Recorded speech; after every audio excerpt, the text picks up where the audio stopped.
episode in our Atemi series. This one's going to focus on how we can apply basic movements, Shumatsu Dosa Ichi, in the form of an attack, or an attack in the form of an Atemi. Okay, and both we know that Shumatsu Dosa Ichi, basic movements, have a range of fundamental principles tied into them, embedded in them for us to learn from the very beginning, but they continue to give us insight into other things too, the longer you go through your journey of Aikido training. And in this case, we're going to apply it to how it can be used as an Atemi effectively. Okay, let's get started. So we learn for years and years, often wondering why the heck are we doing this Kyon Dosa. We start, two hands grab, each 45-degree knee, san, shi, go. And you do this over and over and over. But the hand movement here, we do it to bring them off balance, right?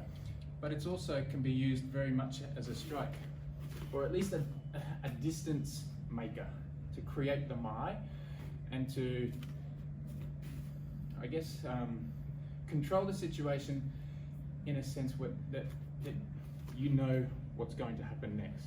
So you're creating the drama, creating the play. You think about it, the minute someone gets hit and they're coming aggressively, you know that the next thing they're going to do is probably hit you. So you're setting things up and controlling the field. So let's just show without any sort of sense of fundamental movement and body. Someone comes in aggressively, you just try to push them away, right? That's usually what you're going to do, push away, get away from me, maybe. But if he's really strong and really aggressive, a push is not going to work with strength. I need to apply something a little bit more. So he's coming, Shumatsu Dosa here, or off the line, Shumatsu Dosa here. One, not this, but here. Yeah, I know it looks like, it looks similar, but what I'm feeling coming from Ryan, it's straight into my sternum. It's not pleasant at all, and I don't want to keep advancing forward because it's causing pain and a lot of discomfort. And if you get under the bottom of the sternum really strong, you can snap off the bottom part of it and puncture a lung very easily as well. We're not going to practice that Yes, please.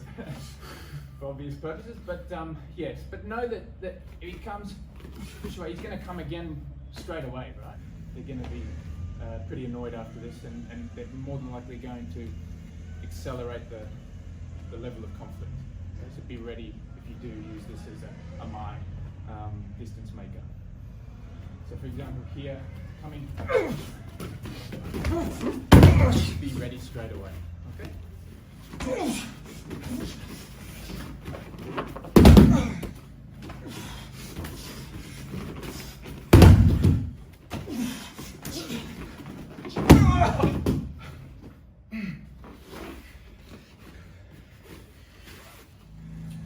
So before Ryan explored like the Shumatsu Dosa concept with the hands, just sort of creating distance with the partner. Now we're going to transform it into a kick. Okay, so if someone kicks you, how you can use it as well. Perfect. Atemi to the leg. Yes. So when it comes, so with a kick, so Ryan's going to do a yoku geri. Okay. So when we move in, okay, hitting the leg isn't necessarily strong. Okay, maybe it'll cause a bit of pain, but what you want to do is sort of come in and meet the power. So when the kick comes, bring it in and push back, okay? So when it's here, not just a straight like this, so not just like this, okay? In and push back using your power. This all comes from Kamai, all right? And moving and practicing your basic movements like Shumatsu Dosa properly, okay? Dropping your weight. Yes. So what we practice is dropping your weight into the attack. Right? Strong base, strong posture. Yeah. And transmission of energy from your base and posture into that strike. Yes. So if I stand tense and try and block, Yep. you know, okay, my hand hurts and I'm off balance. Okay. But if we come on top of the thigh and block, The timing's important too. Right? yes, yes. So timing as well. If he's too late, he gets me at the part of the leg that has the most force through the velocity of the kick, right? If he's too early, he doesn't do anything and it's not consequential to okay, and I just smash him with a headbutt or something else. Yes, that's right. So timing and entering is super important. Okay. So from here we just move in, block, and then you're able to do anything you like. Now I'm not kicking flat out, but if I do kick flat out, it doesn't matter. I can kick as hard as I want to. And trust me, Ryan kicks like a mule. I've said it before and I'll say it again, okay? So this is so important to get your timing right and to throw it back. Otherwise, if I try and block just with my body strength, even moving in, he got me in the ribs, okay, I'm gonna feel it. It's a no. Yeah. So entering and coming in on the thigh is really important with your timing. Show the. Actually, can you see? Let's do it this way so you can see where you apply. Obviously, we practice each side. We practice here, not on the knee. Yes.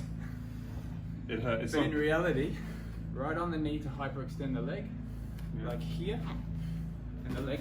This part of the leg continues to go while this part stops.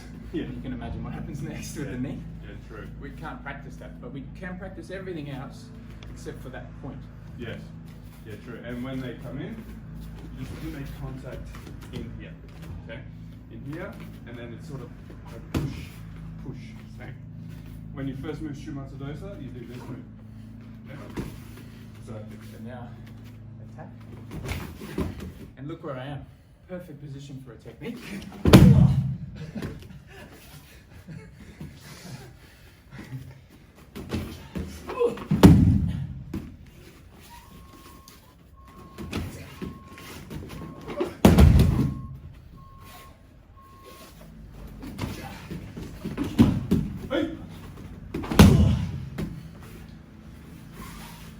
So you probably noticed that Iri Minage was a little different.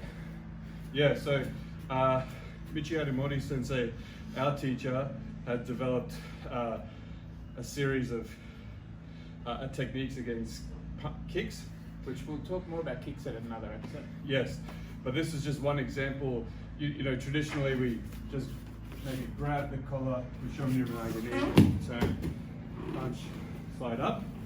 But when it comes to a kick, we just block, and this time it's a bit different. We come in close. Sorry, come in and grab like this. So from this position, move in and grab, and we turn, and then. And for shorter people, they just jump. Right? Yeah.